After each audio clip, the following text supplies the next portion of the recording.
Bienvenidos al podcast El Estudiante Eterno. Mi nombre es Shalo Smith, soy antropólogo, artista visual y profesor universitario. Hoy voy a presentarte el libro Inflexión decolonial, Fuentes, Conceptos y Cuestionamientos, de Eduardo Restrepo y Axel Rojas. Inflexión decolonial, Fuentes, Conceptos y Cuestionamientos se puede considerar como una inducción que no supone un lector conocedor de estos temas y debates, y que son pertinentes para algunos científicos sociales, pero muy útiles también para personas que no son científicos sociales ni investigadores, pero que se interesan también por este tipo de temas. Puede servir para todos aquellos que están inducidos a este tipo de literatura de investigación social, para quizás recordar algunos conceptos centrales muy resumidos aquí por sus autores, el profesor Eduardo Restrepo, antropólogo colombiano, y Axel Rojas. El libro fue publicado en el año 2010 en la Universidad del Cauca, Colombia. Quédate con nosotros. Ellos nos plantean que el libro tiene dos objetivos centrales: presentar ante lectores un breve resumen del libro a las personas no familiarizadas con el enfoque de la inflexión decolonial y algunos de los conceptos y discusiones centrales elaboradas en los últimos años por la colectividad de argumentación. Tiene el propósito de contribuir a la consolidación de esta colectividad de argumentación. Las críticas que plantean, nos dicen, no buscan desconocer los múltiples aportes que esta colectividad tiene y ha realizado al poner sobre la mesa una serie de problematizaciones asociadas a los efectos de la colonialidad en la estructuración de nuestro presente, así como al ofrecernos un conjunto de categorías para pensar y posiblemente hacer el mundo de otra forma. Al contrario, buscan invitar a pensar puntos que tal vez en esta colectividad no se han vislumbrado suficientemente, o que también puede ser quienes no nos hemos acercado con cierto detenimiento a sus textos y conversaciones no han comprendido correctamente. Se refieren a una serie de planteamientos y supuestos que configuran su especificidad conceptual. Para ello han seleccionado 6 conceptualizaciones que te presentaré aquí y que les parecen centrales. 1. Distinción entre colonialismo y colonialidad. El colonialismo refiere al proceso y aparatos de dominio político y militar que se despliegan para garantizar la explotación del trabajo y las riquezas de las colonias en beneficio del colonizador. En diversos sentidos, los alcances del colonialismo son distintos a los de la colonialidad, incluso puntuales y reducidos, nos dicen. Aquí creo relevante hacer un inciso para recordar y no dar por sentado que todo el mundo sabe y conoce cuál fue la época conocida como el colonialismo. Por ejemplo, toda la época posterior a la conquista de América. El colonialismo se define como el régimen político y económico en el que un Estado controla y explota un territorio ajeno al suyo. Ocurre cuando una nación subyuga a otra conquistando a su población, explotándola, a menudo imponiendo su propio idioma, valores culturales de su pueblo a otro. En 1914, la gran mayoría de los estados independientes del mundo habían sido colonizados por los europeos en algún momento. En la antigüedad, el colonialismo fue practicado por imperios como el antiguo Egipto, los fenicios, potencias de la antigua Grecia y Roma. Todas estas civilizaciones se extendieron sus fronteras hacia áreas circundantes y no contiguas desde aproximadamente 1550 a.C. En adelante, se establecieron colonias que utilizaron los recursos físicos y poblacionales de las personas que conquistaron para aumentar su poder económico y su poderío en diferentes áreas. En los siglos XV y XVII, la fundación de una nueva colonia dependía de otro ritual: obtener un patrocinio de un mecenas rico, generalmente un monarca, y embarcarse en grandes barcos para buscar tierras. A partir del siglo XV, como ya sabemos, Portugal comenzó a buscar nuevas rutas comerciales y encontrar civilizaciones fuera de Europa. En 1415, los exploradores portugueses conquistaron Ceuta, dando inicio a un imperio que duraría hasta 1999. Conocer este contexto es fundamental para entender parte de la historia sobre cómo Europa se convirtió en lo que conocemos hoy como la Europa, y más adelante explicaré esto con detalle, según como lo plantean los autores del libro que aquí presento. Por su parte, la colonialidad, nos dicen los autores, es un fenómeno histórico mucho más complejo que se extiende hasta nuestro presente y se refiere a un patrón de poder que opera a través de la naturalización de las jerarquías territoriales, raciales, culturales, epistémicas, posibilitando la reproducción de relaciones de dominación. Este patrón de poder no solo garantiza la explotación por el capital de unos seres humanos por otros a escala mundial, sino que también la subalternización y obliteración de los conocimientos, experiencias y formas de vida de quienes son dominadas y dominados. La noción de colonialidad se remonta a los planteamientos del sociólogo peruano Aníbal Quijano, más concretamente a su noción de colonialidad del poder. Por cierto, aquí en la descripción del podcast les dejo un link de una antología de Aníbal Quijano publicada por Claxo, el Consejo Latinoamericano de Ciencias Sociales, que además es una de las instituciones de pensamiento latinoamericano y de ciencias sociales más importantes del continente. Allí podrán encontrar y profundizar más, si lo desean, en la obra de este importante autor. Por cierto, el libro es de libre descarga. También les dejo el link de Claxo para que si quieren visitar su website y conozcan mejor todo lo que publican, e incluso pueden acceder sin costo a muchos libros de su biblioteca online, que son realmente interesantes. Su biblioteca es una de las bibliotecas de las cuales nosotros, los científicos sociales latinoamericanos y muchos científicos en el mundo, profesores e investigadores, siempre tenemos en cuenta y utilizamos, incluso también estudiantes, porque realmente tiene publicaciones de muy alto nivel académico. Si quieren que haga una reseña de este libro sobre la antología de Aníbal Quijano, por favor déjenmelo allí en la caja de comentarios y con mucho gusto me dedicaré, como saben. No es un trabajo fácil, pero con mucha dedicación lo haré, porque de eso se trata este podcast. Ayudar a todas las personas interesadas a aprender y a conocer todos estos temas, y a muchos estudiantes de los diferentes niveles que pueden aumentar sus conocimientos y puedan tener más y mejores recursos para sus investigaciones, sus trabajos, sus estudios, etcétera, etcétera. Volviendo al resumen del libro, más adelante los autores se detienen a analizar esta categoría, la de colonialidad del poder, identificando algunos de los desplazamientos conceptuales en el trabajo de Aníbal Quijano, así como diversas lecturas que del concepto han hecho distintos miembros de la colectividad de argumentación de la inflexión decolonial.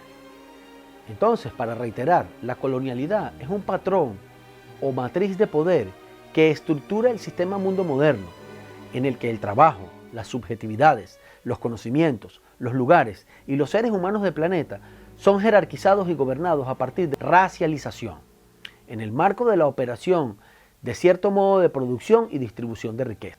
Aquí quiero hacer otro inciso para explicar un poco qué se conceptualiza como sistema mundo moderno. La inflexión decolonial retoma aportes teóricos de diferentes autores y corrientes. Una de las teorías nodales para comprender los principales aportes de este proyecto es la teoría del sistema mundo, presentada por Immanuel Wallerstein en la década de los 60. En la teoría del sistema mundo, Wallerstein desarrolla una propuesta para el análisis del capitalismo como sistema mundial. Como lo plantean los autores del libro, según la teoría de la dependencia y la teoría del sistema mundo, los procesos históricos de constitución de un marco global de relaciones de poder son claves para comprender nuestro presente e historia. La teoría del sistema mundo, sin embargo, representa un avance con relación a los aportes de la teoría de la dependencia, en tanto que complejiza algunos de sus elementos constitutivos. Como lo anota Enrique Dussel, para muchos, esta visión, la del sistema mundo, subsumía la formulación de la antigua teoría de la dependencia latinoamericana. No la negaba, sino que la subsumía, le daba un marco histórico mucho más plausible. Entonces, algunos de los aportes más relevantes de la teoría del sistema mundo tiene que ver con tres desplazamientos. Primero, el desplazamiento en cuanto a la unidad básica del análisis social. Si tradicionalmente hemos asumido que el estudio de lo social debe hacerse a partir de las sociedades-estado, esta propuesta nos invita a considerar el sistema mundo moderno como una unidad de análisis.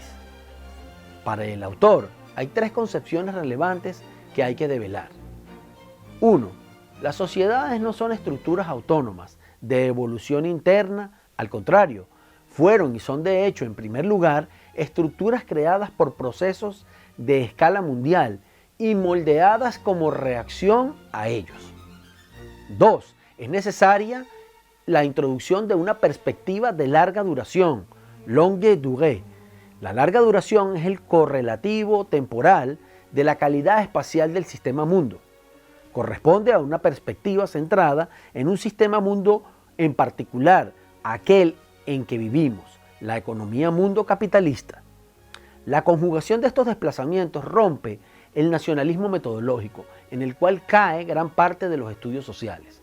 Para Wallerstein, la constitución del sistema mundo moderno tiene su inicio con la invasión europea de los territorios de lo que hoy llamamos América. La génesis del sistema histórico se localiza en Europa a finales del siglo XV, en el sistema que se extendió con el tiempo hasta cubrir el globo hacia finales del siglo XIX.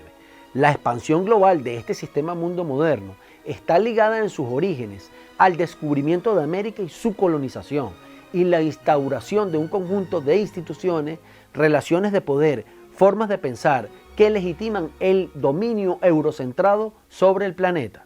La institución de este sistema y sus lógicas de poder se expresan en la instauración de una jerarquía interestatal que define lugares desiguales para sociedades del planeta, siendo las sociedades europeas las que se ubican en la cúspide de la pirámide, y la emergencia de este sistema mundo moderno está asociado a una serie de fenómenos relacionados entre sí.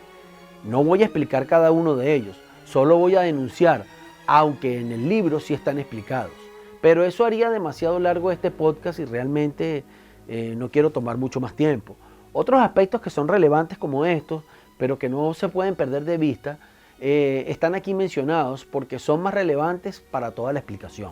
El capitalismo como sistema económico, el florecimiento de la ciencia y la tecnología, la secularización de la vida social o la relegación de las instituciones religiosas a la vida privada. El sistema de estados, el universalismo, como resultado de la consolidación del sistema mundo moderno.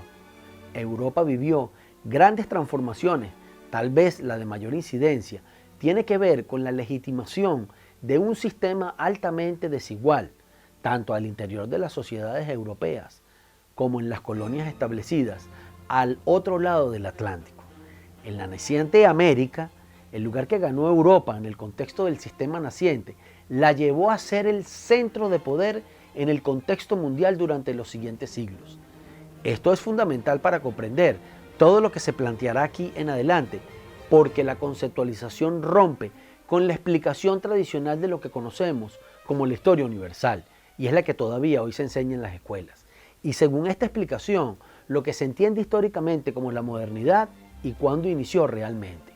El aporte de Wallerstein en este sentido es el de demostrar que ese proceso histórico no es el resultado de una historia lineal natural, sino que es el resultado de las múltiples interacciones de un conjunto de fenómenos que lo hacen posible y que hacen que sea España y Portugal los países encargados de su primer impulso.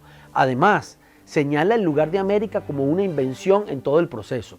El descubrimiento, mal llamado descubrimiento, la invasión, que debe ser entendida y redefinida, se convierte en el inicio del proceso de la expansión global del capitalismo, la ciencia y el sistema interestatal, entre otros aspectos que marcan la historia hasta hoy. Eduardo Restrepo y Axel Rojas hacen referencia a que en 1992 Aníbal Quijano e Immanuel Wallerstein publicaron en inglés y en castellano un artículo dedicado a lo que llamaron la americanidad. Esta americanidad tiene las siguientes características. 1. La colonialidad. Según el discurso de la modernidad, los estados del mundo son iguales entre sí. Sin embargo, desde su nacimiento en el siglo XV, es evidente que existen unos estados con mayor poder que otros. Una característica fundamental de la colonialidad es que permanece, y aunque el sistema colonialista haya culminado, sigue funcionando como un esquema mental que justifica y legitima la desigualdad entre las sociedades en el sistema moderno mundial. La etnicidad, que se refiere a las desigualdades y relaciones jerárquicas entre los grupos étnicos que conforman una sociedad. En este marco de relaciones, el grupo étnico dominante, que casi nunca se llama a sí mismo como grupo étnico, sino civilización, se encarga de legitimar un sistema de clasificaciones sociales y socioculturales que son vividas y promovidas como desiguales sociales. La etnicidad fue la consecuencia cultural inevitable de la colonialidad. Delineó fronteras sociales correspondientes a la división del trabajo. Justificó las múltiples formas de control del trabajo inventadas como parte de esa americanidad.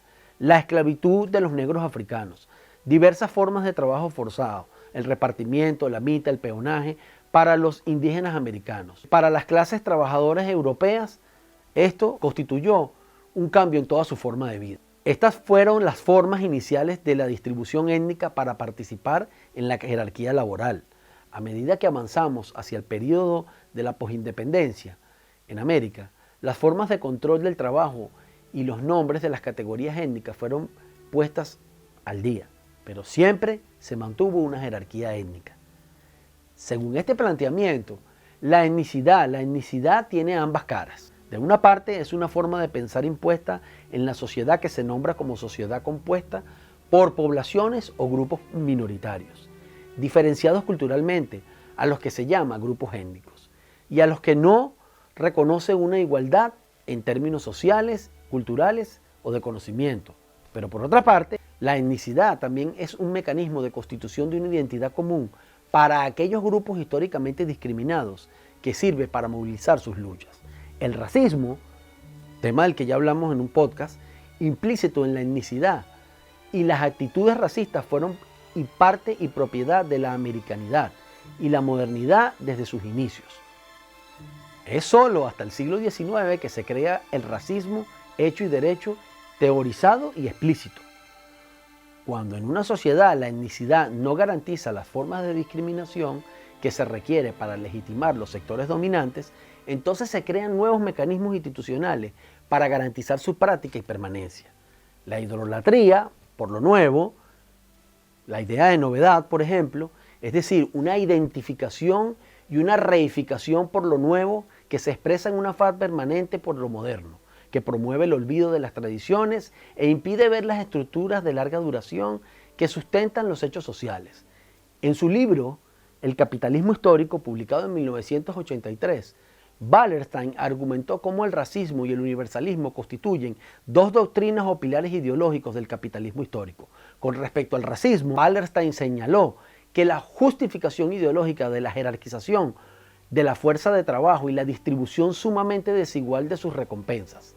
La etnización fue la fuerza de trabajo a nivel global como operación fundamental de la constitución del sistema mundo moderno, el cual encuentra el racismo una ideología perfecta que justifica la desigualdad. Los enunciados ideológicos han asumido la forma de alegaciones de que los rasgos genéticos o culturales duraderos de los diversos grupos son la principal causa del reparto diferencial de las posiciones en las estructuras económicas. Por tal razón, los autores Restrepo y Axel nos dicen que en términos analíticos no podemos confundir el colonialismo, una forma de dominación político-administrativa, a la que corresponde un conjunto de instituciones, metrópolis y colonias. Con la colonialidad se refiere a un patrón de poder global más comprensivo y profundo. En este sentido, hay que entender que una vez concluye el proceso de colonización, la colonialidad permanece vigente como un esquema de pensamiento y marco de acción que legitima las diferencias entre las sociedades y sujetos y conocimientos. Entre la noción de Wallerstein de sistema mundo moderno y la de Walter Mignolo de sistema moderno colonial, encontramos una diferencia sustancial, el énfasis de este último en la colonialidad. Este énfasis no es simplemente una añadidura teórica insustancial, al contrario, el énfasis de la colonialidad transforma la noción misma de modernidad, mientras que en Wallerstein opera como adjetivo que indica contemporaneidad o sistema mundo. Más reciente, en Mignolo y otros autores asociados a la inflexión de colonial, opera como el lado visible de la colonialidad. La inflexión de colonial, la colonialidad, es constitutiva de la modernidad, no solo en el pasado, sino también en el presente.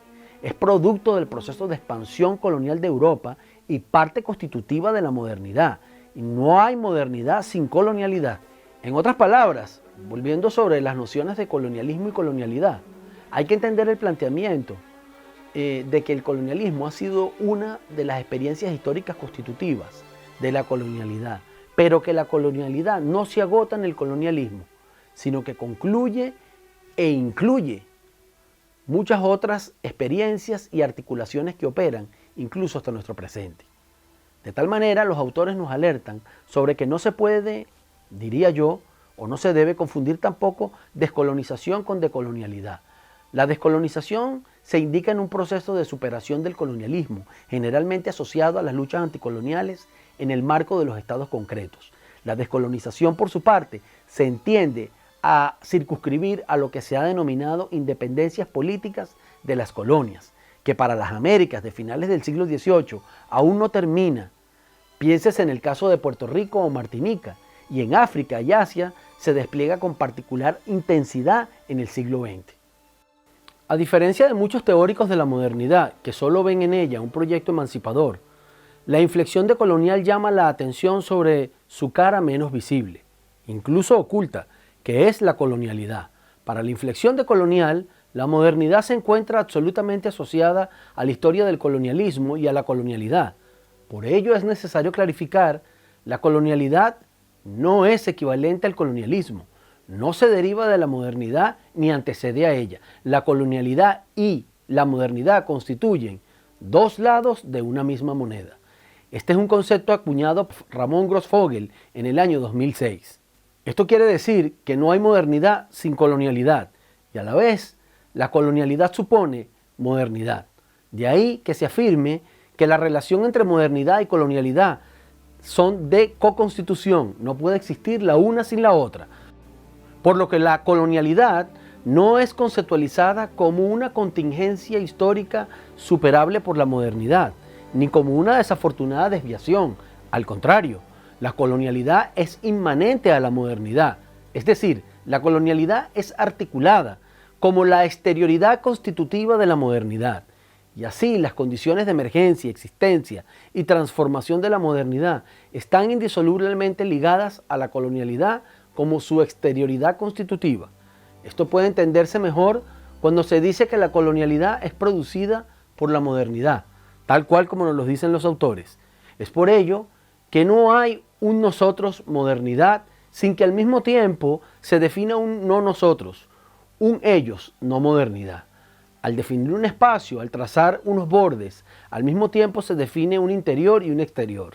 Entonces, si se entiende la modernidad como un proyecto civilizatorio, lo que está en juego en ella y con la configuración de un nosotros moderno, en nombre del cual se interviene sobre territorios, grupos humanos, conocimientos, corporalidades, subjetividades y prácticas que en su diferencia son producidas como no modernas.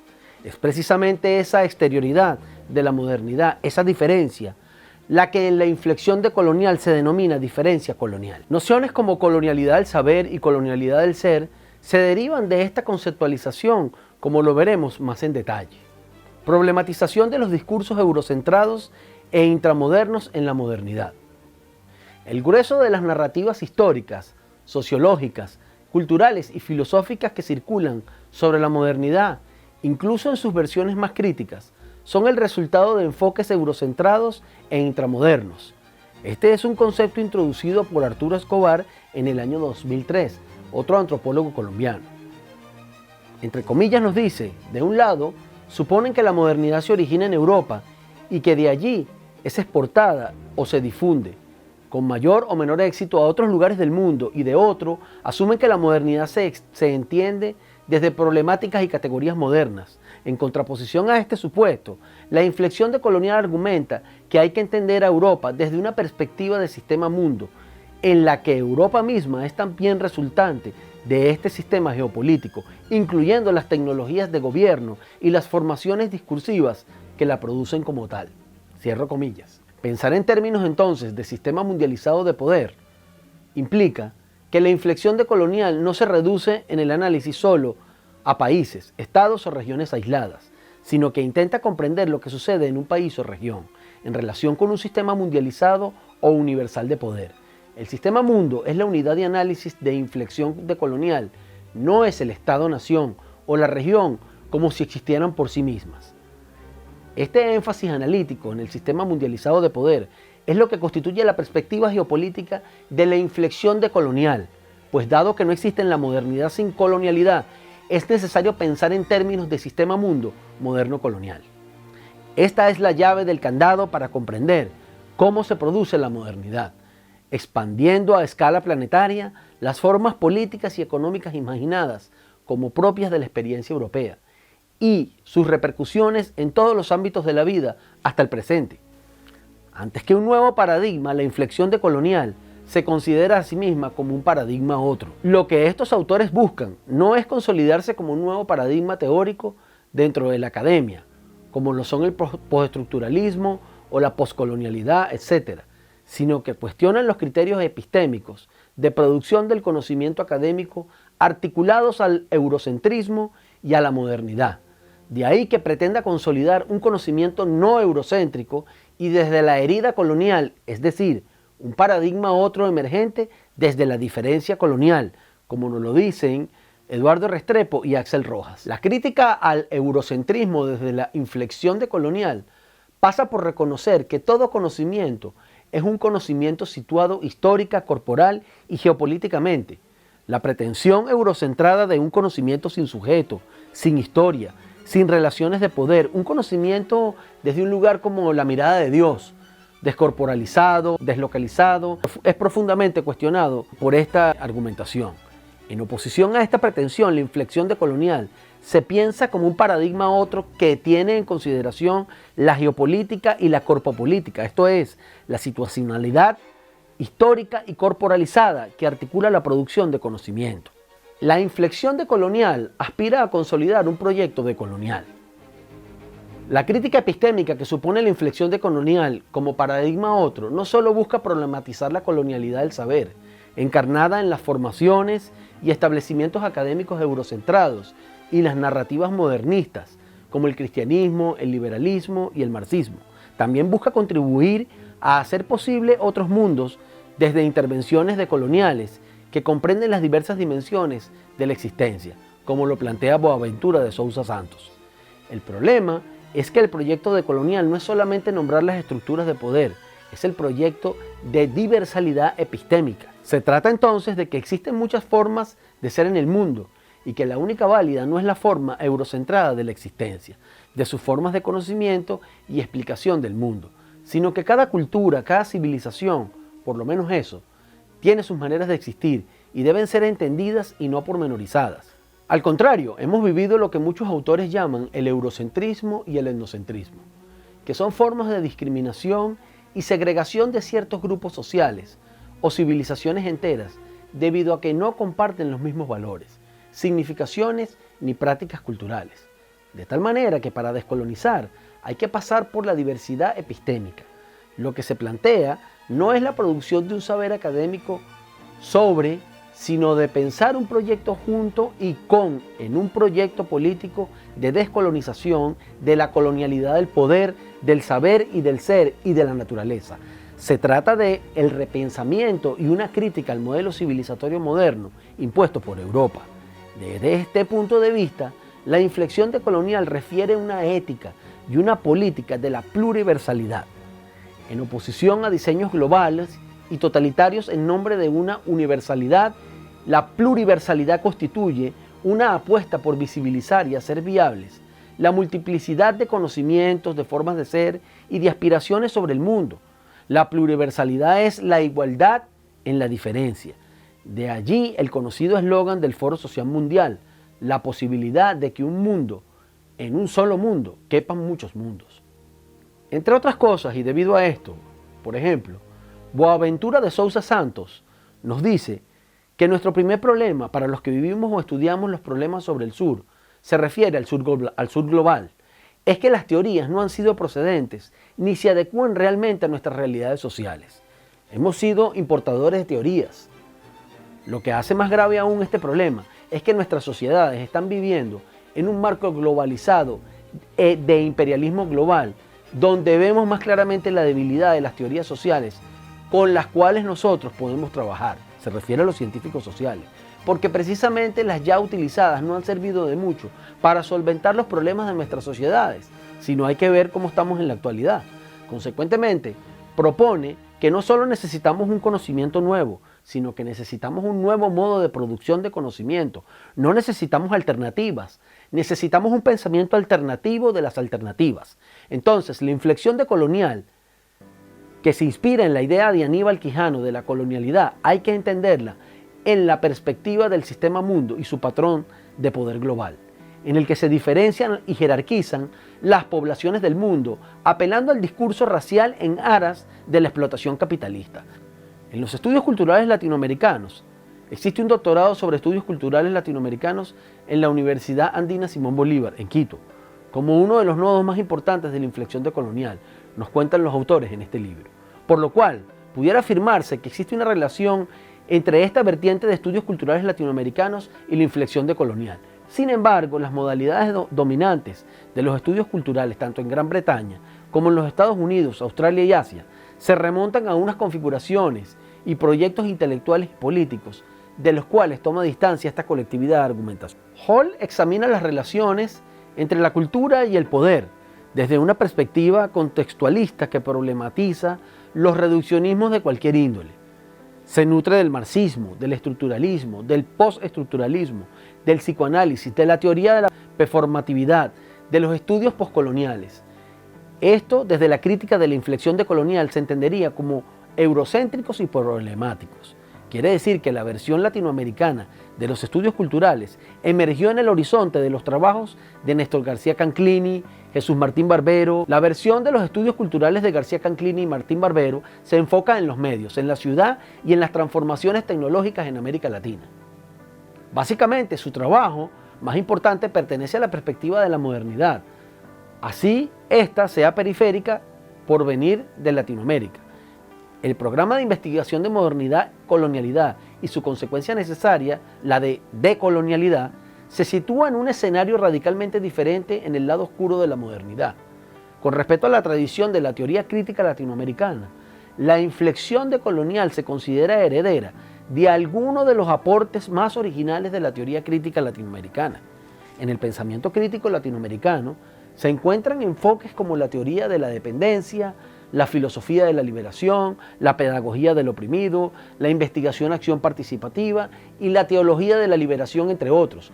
La inflexión decolonial se considera seguidora de esta tradición, aunque ello no implica que no hagan quiebres y críticas a estas tradiciones.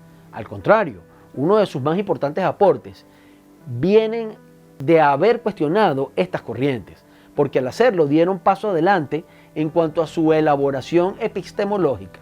Según nos dicen Rojas y Restrepo, el marxismo es una de las tres narrativas ideológicas de la modernidad.